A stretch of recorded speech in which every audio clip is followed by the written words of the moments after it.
reporting for Katie Chats here in downtown Toronto with the co-founders of the 360 screenings, Ned Loach and Robert Gontier. Tell me a little bit about what inspired you to start the 360 screenings. Sure. 360 screenings comes from an idea when Ned and I were living in Europe, and there's tons of great things happening with film and theater over there, and also in New York as well. So when we came back to Toronto, we thought, why don't we sort of come up with our own idea and mash these sort of fantastic, wonderful adventures and come up with 360 screenings. And why did you call it 360? And tell me a little bit about all the different components that encompass the screenings. So with 360 screenings, we really create the environment of the film in a Toronto heritage space, and we wanted to call it 360 because it's sort of happening all around you and throughout the whole evening. It's 360 degrees around you. So as soon as people arrive at the venue, you're fully immersed in the film that we're recreating. So from 7 to 8:15, you sort of explore the space, and you don't really know if it's an actor that's sort of approaching you or anywhere throughout the space. So it's a great sort of experience to come and see what it's like, and yeah. And you're going on your 5th screening, and the previous 4 you've been selling out. Did you ever expect to have so much success with it? It's really been a pleasant surprise for us. You know, we're going into our 2nd season. In our first event, Ghost, we sold out at 100 tickets. And our last event of Amelie, we sold 250 tickets. So that's why we've moved to the 3 sort of model where we have 3 shows now instead of just 1. What do you think is drawing people so much to it, and why is it selling out?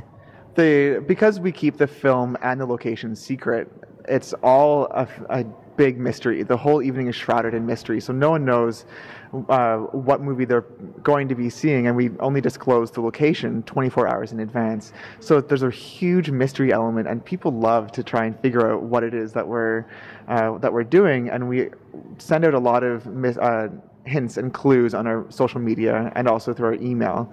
So it's great to try and figure out what it is that you're going to be watching, and during the night itself, you just still don't know what movie it is until the second half of the evening. So you see these characters and you see the set designs that you may recognize from the film. So it's great to try and figure it out, and it's really social. So you're chatting with other people what it is, what it could be, and what you think it is, and it's a lot of fun. How do you go about casting the project?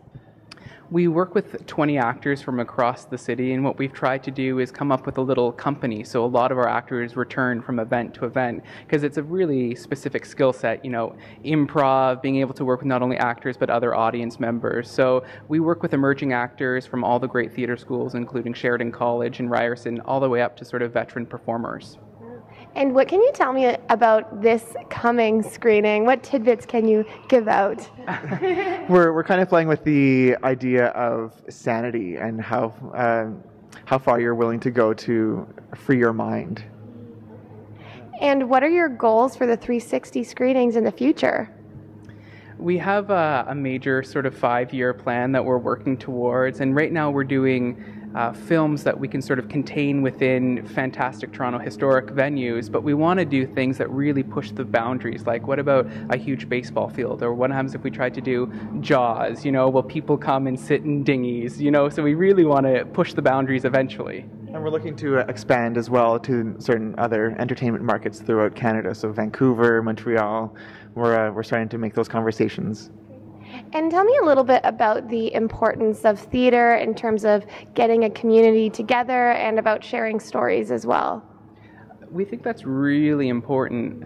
Toronto specifically has a fantastic theater community that's really supportive, and then they also have a great film community. So one of the things that really excited Ned and I about the project was bringing those communities together, and that's sort of hopefully what we've done with 360 screenings, and it creates a great conversation for our guests. It's always neat when 2 specific art forms come together, because you start to appreciate other things that may not be there if it was just theater or just film. So it's great to see the 2 clash together, and there's a lot of really exciting things that happen when that happens.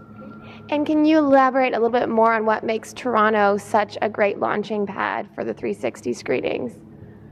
Well, with the Toronto heritage spaces, Toronto has so many valuable and artistic gems that are totally, shrouded over from new developments and new buildings. So it's really important to us that we use these spaces, and also Toronto also has, like you said, the communities are so supportive.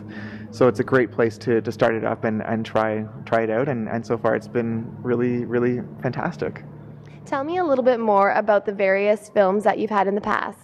So we started with Ghost, and that was at the Burroughs building, and that was a bit of a smaller, contained film, and we knew that we wanted to work our way up to much larger films, so we followed it up with Fight Club at the Fermenting Cellar in the Distillery District, and then we went to the Berkeley Church where we did 28 Days Later, and for Valentine's Day we did a huge a Montmartre recreation of Paris at the Witchwood Barns for Amélie. So it was a really beautiful special night, and we had tons of couples come out, and lots of new loves happen, and it was a great night. It was really beautiful. So this time we were actually expanding to a larger model to accommodate the demand for tickets. So we're doing three separate showtimes on May 31st, June 1st at 2 p.m., and then June 1st at 7 p.m. And tell me a little bit about the various food that we could expect to eat and the drinks and the whole social component. Sure, we always bring in food and drink that has to do with the film. So at our Fight Club screening, we served everyone lobster bisque that shows up in the film in a very particular way. So yeah, we always try to correlate it so it works off one another. And we also have some great beverage sponsors as well. So we work with Steam Whistle, and they donate a lot of beer for the event, and also Creekside Estate Winery, who does all of the wine. And where's the best place to find out more information on the 360 screenings and how we can get tickets online? The best place is our website, 360screenings.com, and we're also really active on Instagram, Twitter, and Facebook. Thank you so much, guys. Congratulations, and best of luck on the 31st and the 1st. Great. Thank you so much. Thanks for having us. Thank you. I'm Katie Uhlmann reporting for Katie Chats here in downtown Toronto.